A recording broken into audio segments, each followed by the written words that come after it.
In FeatureCAM 2012 we've made a number of enhancements to the user interface. The first enhancement that we have is we've now added a number of new options for viewing. I can select the viewing toolbar under Principal Views, and you'll notice that we have 4 isometric views. I can select each one in turn to change the view. I can also do this from the main toolbar just by simply selecting the isometric view that I want to orientate the view.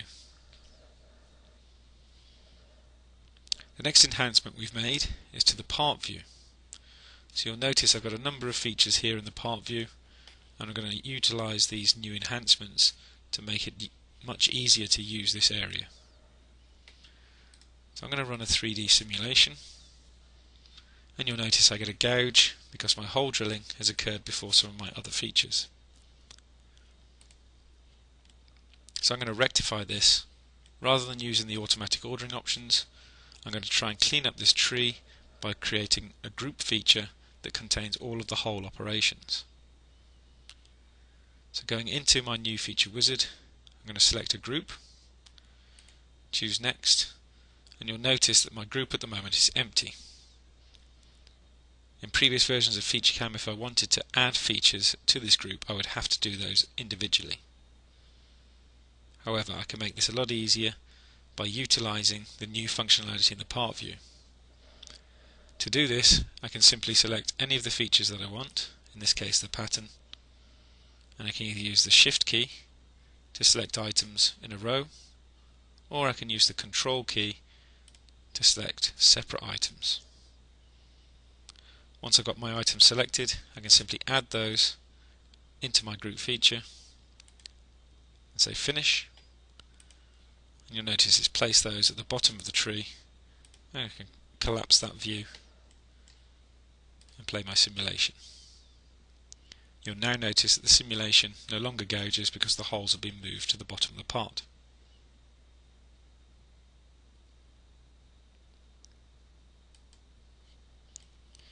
The next area I want to look at is I want to machine this pocket region here on the part. Note that the part has been colour coded in different face colours. This is going to allow me to easily identify the regions I want to look at. However, to actually select these surfaces, I need to go to a menu option to choose a select by colour or type. So what we've added is a series of shortcut assignment keys that allow us to access these regions very, very quickly. To do this, I can either go through the Customize area by right-clicking in any grey space in the window, or I can go to the View area and select View Toolbars. You'll notice that there is a new tab called Keyboard Shortcuts. Under here, every single function that has an associated keyboard shortcut, for example copy, you'll notice we get current keys that are assigned to that particular shortcut. So the change I'm going to make to this particular part, I'm going to change 2 particular options. The first one is under the Show Hide area. What I want to do is I want to change Show All to be Control L. Control L is a typical Delcam term for using the unblank or Show All option. However, this has already been assigned in the viewing area to Center All. But Center All also has Control Q assigned to it, so I know I can utilize that key if I wish to do so. So going into Show All, I can select the shortcut area just by simply selecting the keys that I want to use, in this case Control and L. Note that it says it is already currently assigned, but I'm going to say assign it. So Control L is now associated with Show All. I'm also going to use the option under Edit, and I'm going to choose the option Select by Colour or Type.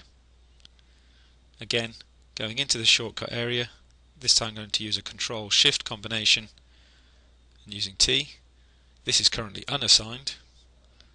I can assign that, and now Control-Shift-T is to select by colour or type.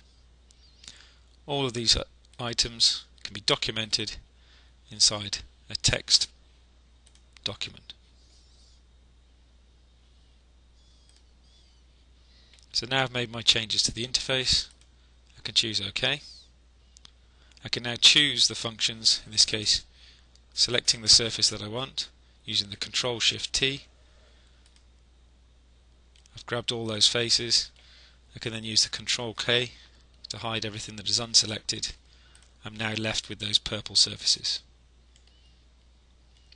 Going into our new feature wizard, I'm going to create a pocket using Extract with Feature Recognition. I'm going to use the automatic option, and you'll note it's found that single pocket on the faces that are available. I can say Finish and Accept. I've now created my pocket. I can use my Control-L to unblank or show everything else that's in the part. That's created a number of features for me. What I can also do is I can also remove any unwanted material in this example. Going into the area here, you'll notice there are a series of curves. I'm going to select all of the curves here, and then using a common right-click option, I'm going to choose to delete the curves. Any curves that are already assigned to a feature, I can just simply say cancel.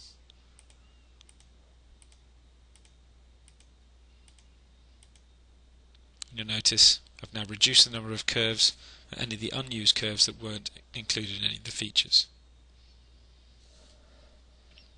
We can also do this across different areas of the model as well. So here I can select a number of features, a number of curves. I can even select the solid.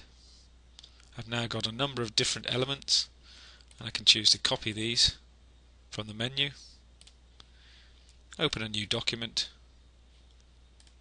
and then simply paste all of these options. I've now pasted a number of different elements, including features, curves, and solids in one quick motion.